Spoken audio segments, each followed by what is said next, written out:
That's my favorite question. Because you know why? Because a lot of guys just go like this. Because they don't get it. Hey, here's the deal. It's like the Democrats started this thing called the war on women. And think about how offensive this is. If you are a woman, you should be offended. Imagine this. Our country's house is burning down right now, right? We're broke, we're out of work, and we're not growing. So the Democrats have such a low opinion of women that they think of women that all I have to do is just mention abortion or contraception or gay marriage, abortion or contraception, and women, Democrats think, aren't smart enough to still remember that the house is burning down. Only men are. You know, it's like Democrats think of women, and I'm dead serious. If I mention contraception, she'll forget that her husband's on board. What a terrible thing to say about women. That only men understand that our country's house is burning down, that we're broke. That's terrible. Women get that every bit, if not more than men. That's demeaning to women. Now, these two lovely ladies who are taping me, and they're great women, but they're not clearly on my side. They're working against me.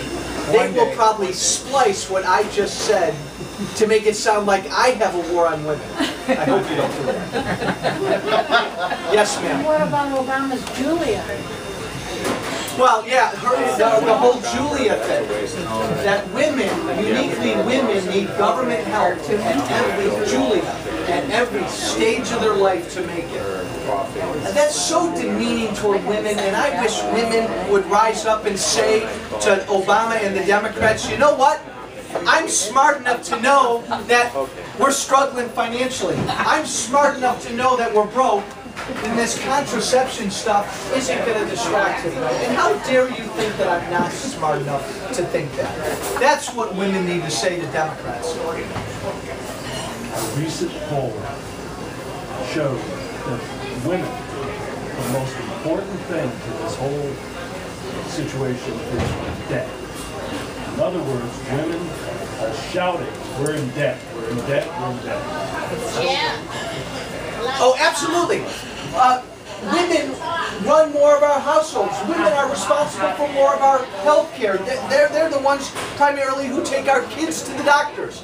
You talk about a war on women, I'll tell you what the war on women is. It's Obamacare. Obamacare is going to get rid of family doctors. Obamacare is going to get rid of you having a relationship with your doctor. How many moms want that to happen? This is the way we need to talk. Oh, women understand, heck, more than men do, about what this debt crisis is. They see it every day. It's demeaning. It's demeaning toward women. Yes, sir. Last question. I have two more. Three more. I'm concerned about the surveillance state. That is all part of the war on terror that we are continuing. And the NSA is building a million-square-foot, $1 billion facility out in Utah that's going to be turned on us.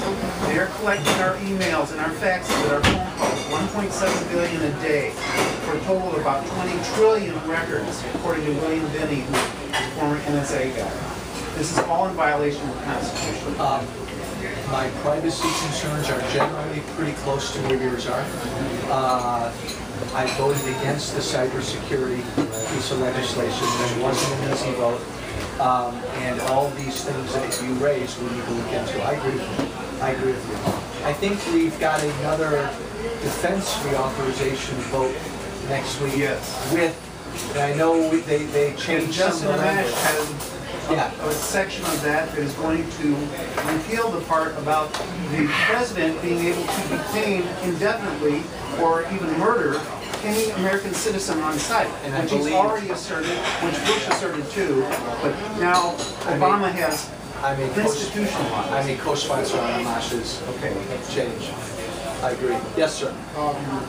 I know between now and the election, nothing's going to happen. had anything significant anyhow because of the election. However, going back just before that, one of the things that the Tea Party and particularly you are accused of is no to tax increase. To taxes. And I understand. I understand the logic behind it. You pointed out several times that taxing the millionaires is not even going to make, even a dent in this problem. And I agree with you. However, wouldn't it make sense to agree to that? No. In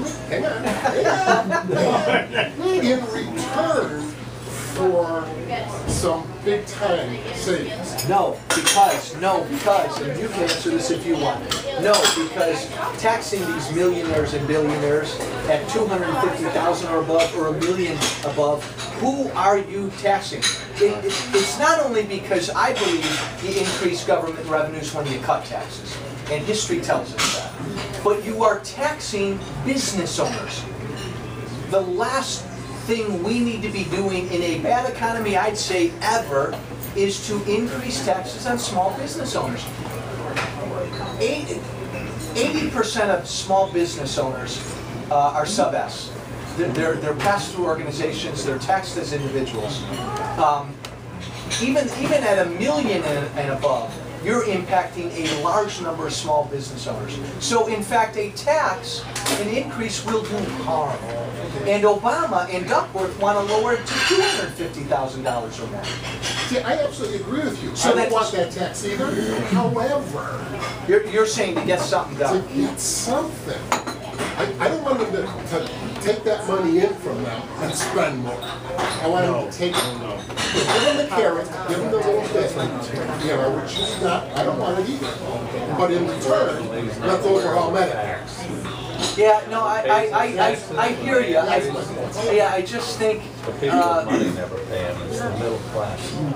I think after this election, however it shakes out, those conversations will be had.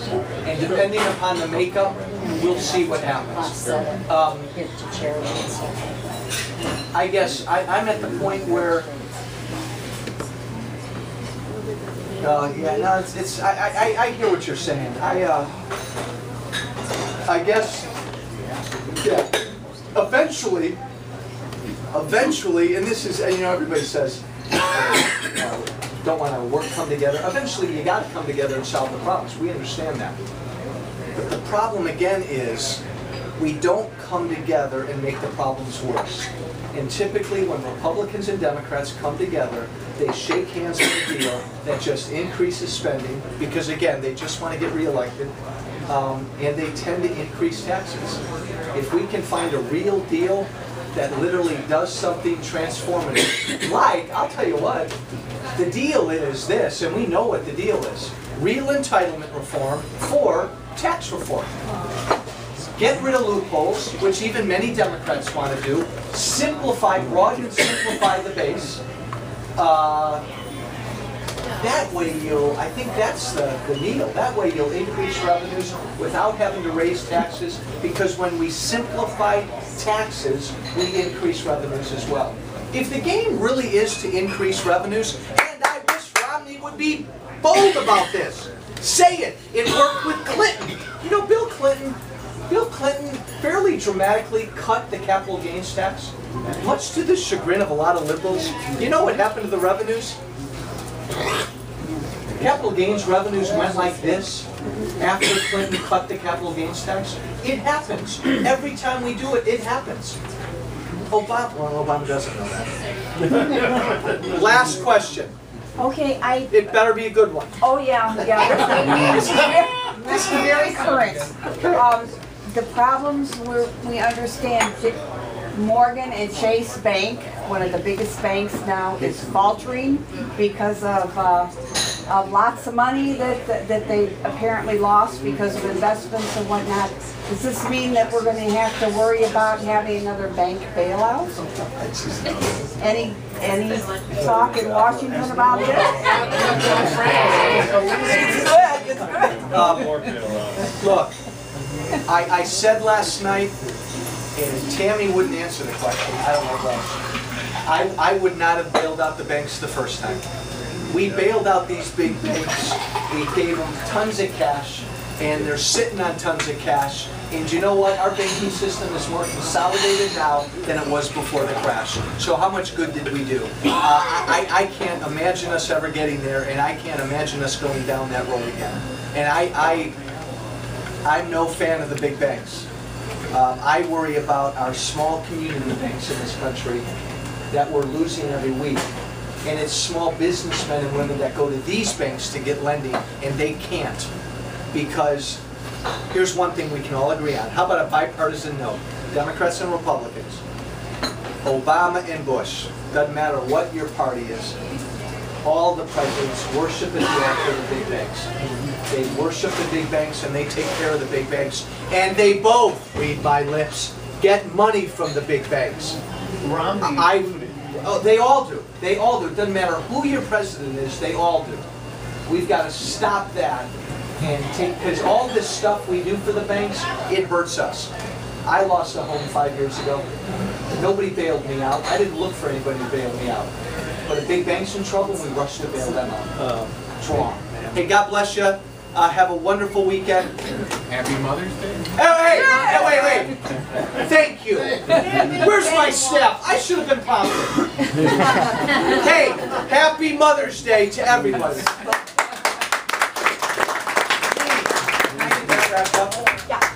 Thank you, everybody.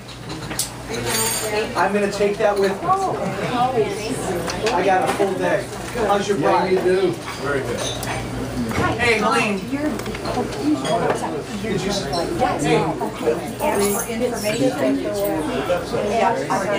Do you know how good that's going? Thank you. Thanks for coming out today. I have a dumb question for you. There's never a dumb well. Well, whatever. When he was on Fox News,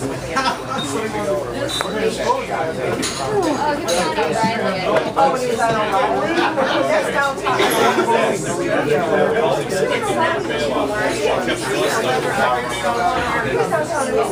It was at a Fox. There's a nap. I don't know, because I didn't take, I wasn't down.